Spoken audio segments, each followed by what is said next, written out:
A paz, gente! Estamos aqui nessa noite no podcast Mulheres que Levanta Mulheres. Muito feliz que você possa aí poder encaminhar esse link para outras pessoas também se inscreverem no nosso canal. Nós estamos numa série chamada Série Amada. E a Série Amada é uma história que Deus escreveu na vida de muitas mulheres. Nós escrevemos nosso livro Amada através disso. Teve a primeira edição, né? A nossa primeira turma que escreveu 14 mulheres esse livro. Fomos para uma segunda com tantas mulheres, agora já estamos na terceira. Não está dando tempo nem de escrever o livro. E nós entramos então com essa série para falar um pouco para você das coisas que Deus está fazendo. Nós estamos na Zona Sul de São Paulo, estamos muito felizes e hoje temos uma amada muito especial, a Bianca. Seja bem-vinda, meu amor. Obrigada. Como você está? Bem? Muito bem, graças a Deus. Vamos contar daquilo que Deus tem feito sobre sua vida, Bianca? Vamos. Então a gente tem um povo aí para nos ouvir nessa noite. Me fale um pouquinho como foi a sua infância. Conta pra gente um pouquinho da sua história, Bianca. Minha infância, graças a Deus, foi bem tranquila. Eu sou filha de pais separados. Eu muito pequena, acho que por volta de uns 6, 7 anos, meus pais se divorciaram. Porém, assim, eu tive contato com eles, né? Meu pai passou a morar na casa de cima e eu fiquei morando com a minha mãe. Então, na verdade, a separação aconteceu, mas ficou todo no mesmo quintal, Sim, muito próximo, a gente teve essa proximidade ainda, né? Uhum. A minha mãe, sempre muito carinhosa, né? Ela trabalhava bastante.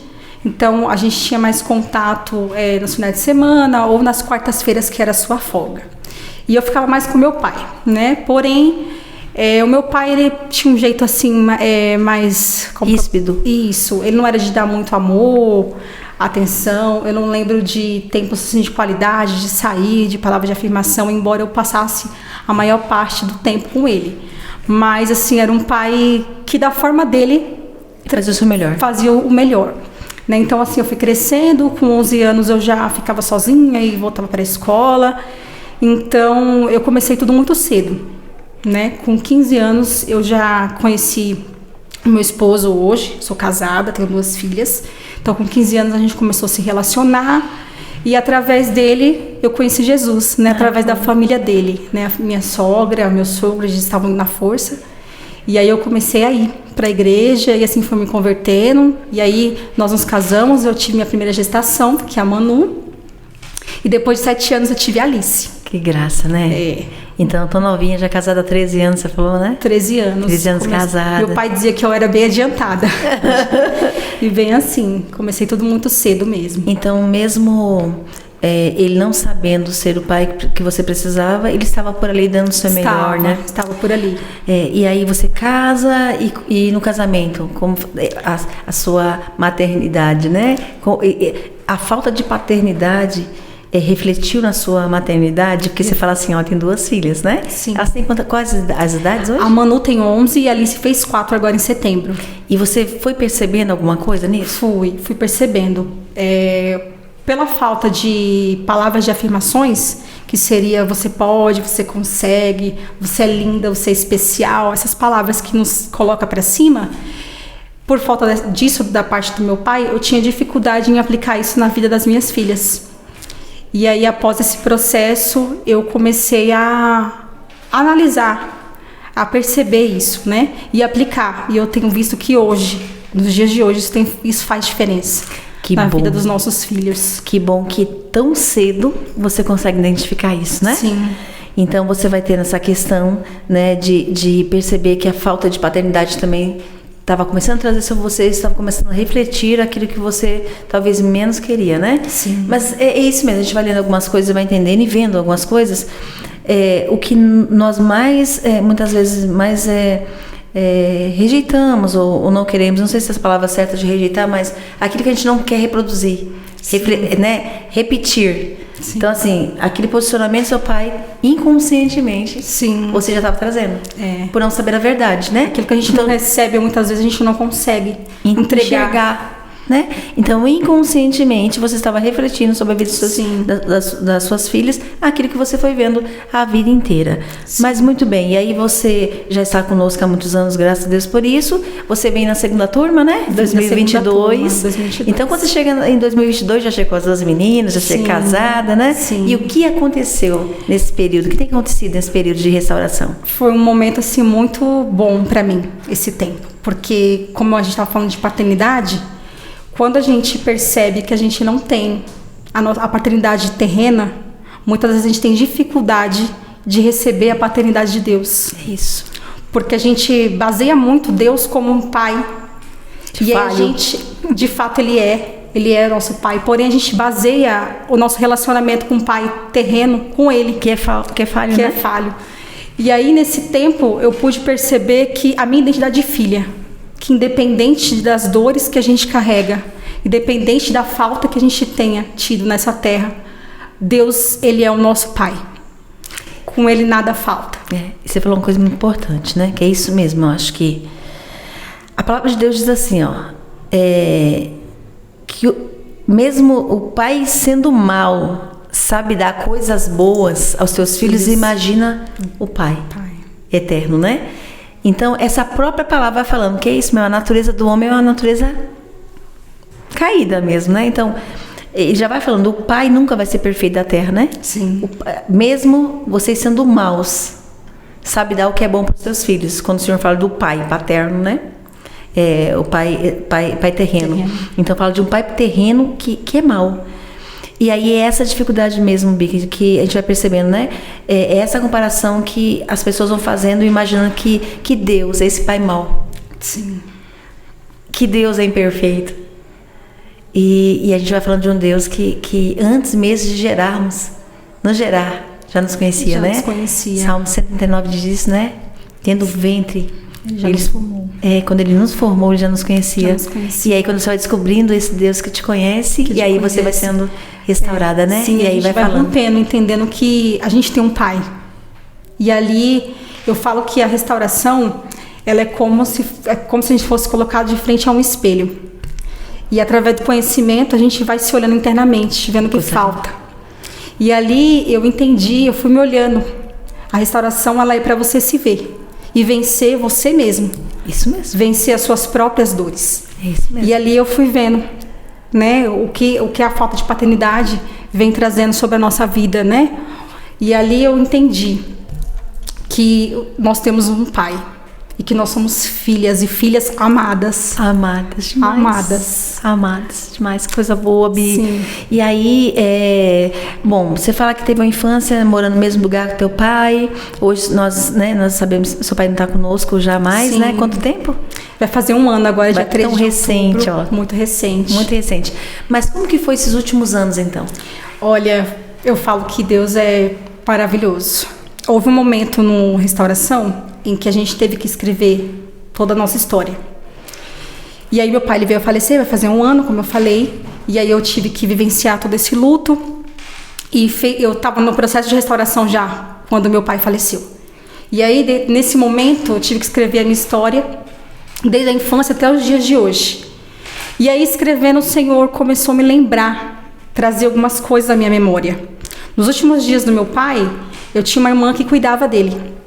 E aí ela comprou um apartamento e teve que morar fora. E aí eu passei a assumir essa responsabilidade de cuidar dele. Então eu dava o remédio. A gente morava no mesmo quintal, sempre, mesmo assim, sempre moramos perto, eu embaixo, ele em cima. E aí ele tomava café comigo todos os dias. Descia, tomava o café, aí eu dava o remédio, eu levava ele para os acompanhamentos no posto, enfim, ficávamos ali, porque ele era apaixonado pelas minhas filhas, né? E eu falo que o que ele não fez comigo, ele fazia com elas. Coisa boa. Dava atenção, dava carinho. Nossa, a Alice era o xodó dele. A Alice fazia dele de gato e sapato. E aí eu cuidava dele. E através disso, a gente passou a ter uma proximidade muito linda. Então, assim, eu gravava vídeo dele na rua. Na última semana dele falecer, a gente foi tomar sorvete. Coisas que lá atrás a gente não fazia. E aí ele veio a falecer, eu participei de tudo. tudo mesmo. E assim, quando você saiu uma semana antes de ele falecer para tomar sorvete, ele estava bem, né? Tava bem. Ele estava bem. Tava bem, foi muito Ele não estava nem repentinho. doente, ele estava bem. Foi tudo muito rápido. Dia 12 ele passou mal, e dia 13 ele faleceu, e dia 14 a gente fez o sepultamento, foi muito rápido. E uma semana antes eu tinha tido um sonho, né? Então assim, Deus ele preparou todas as coisas. E só nesse momento de escrever essa história que eu pude perceber que Deus estava preparando todas as coisas. Meu Deus. O que eu não tive lá atrás, eu tive com ele nos últimos dias. Meu Deus. Então a gente tava num relacionamento muito bom. Eu tava feliz, a gente tava feliz da vida, a gente brincava, a gente ria, eu tirava foto dele, eu gravava vídeo. Então assim, foi um momento muito bom. Então ali, depois do luto, aonde eu fui escrever minha história, o Senhor, ele foi falando: olha, eu preparei todas as coisas, o que você não teve lá atrás, você teve com ele nos últimos dias. Meu Deus. As oportunidades que você não teve, você teve agora, né? E aí o Senhor o recolheu. E aí teve mais um momento onde a gente tinha que não somente escrever, né? Escreveu, mas a gente tinha que falar. Então eu tive que falar. Então ali eu expressei toda a minha dor do luto. Então a restauração ali foi fundamental nesse período, porque ali eu pude me lançar todas as minhas dores, porque não foi fácil viver tudo, né?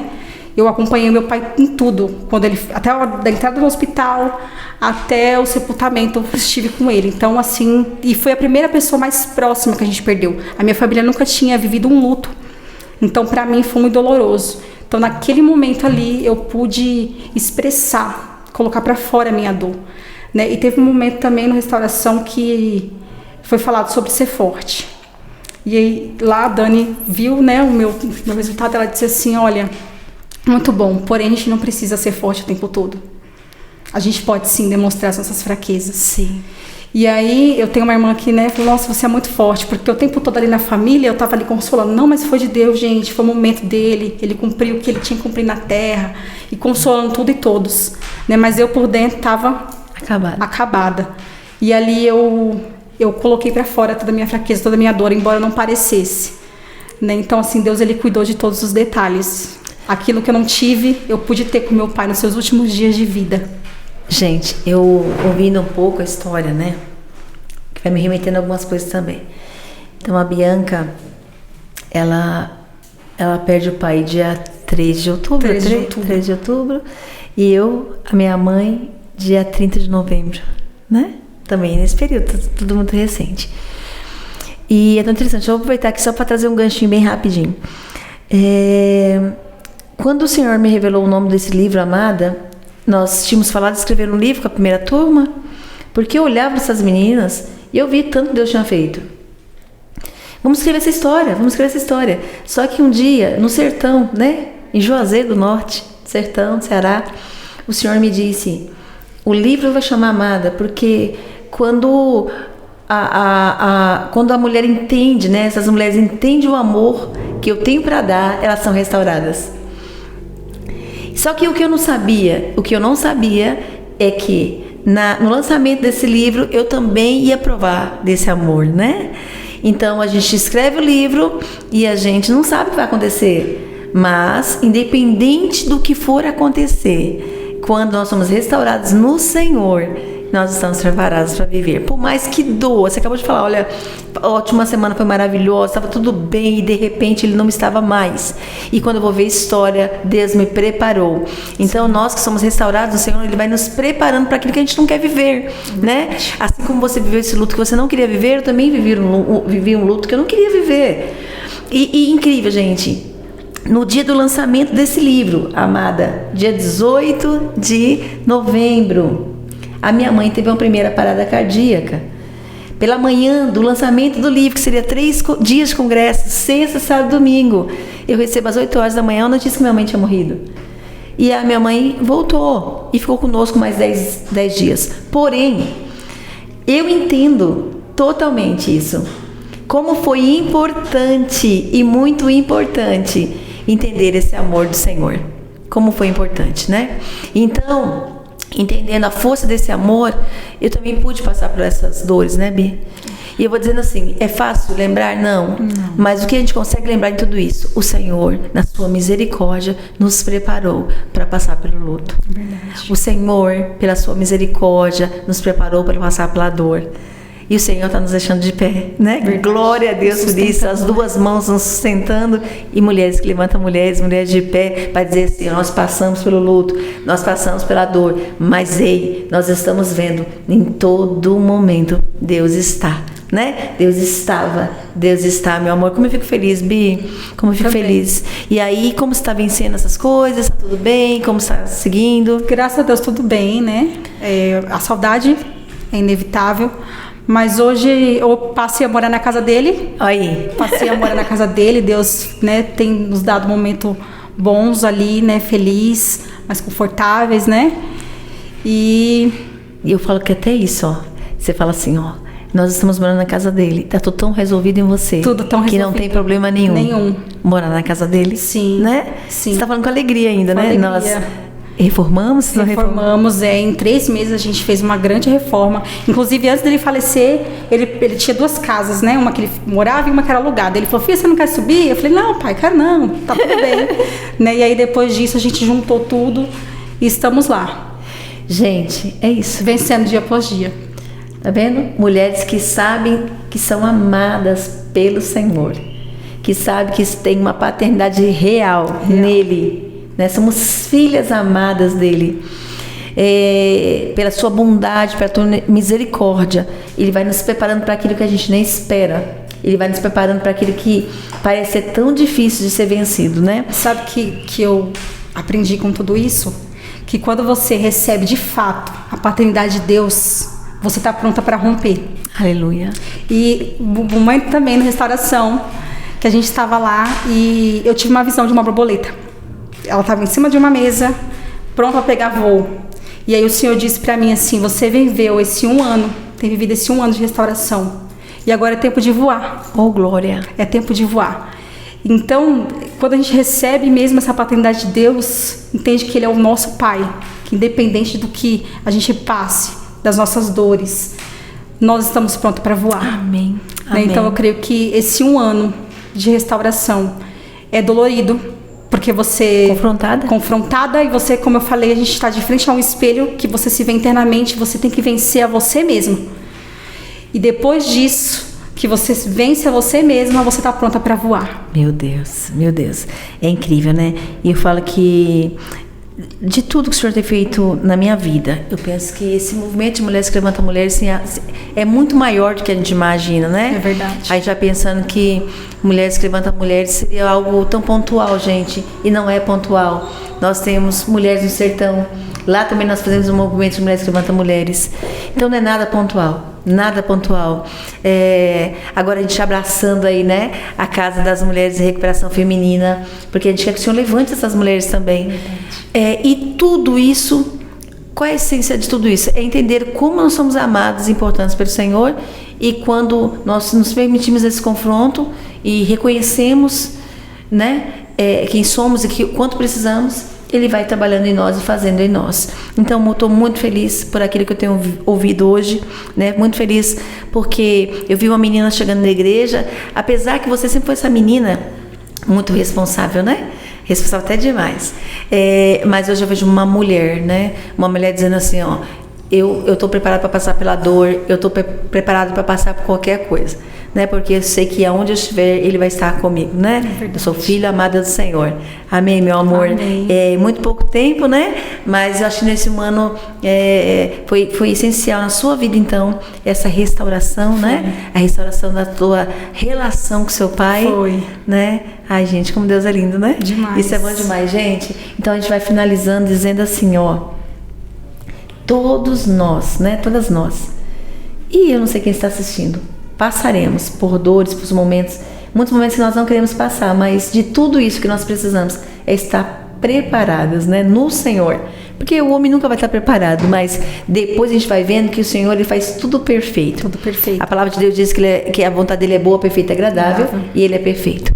Então, eu acho que é isso, né? É nessa perfeição de Deus que a gente vai ver Deus trabalhar. Então, Deus te abençoe, que você possa compartilhar essa live. Muito obrigada, meu amor. Que Deus te abençoe. Amém. Até a próxima, gente.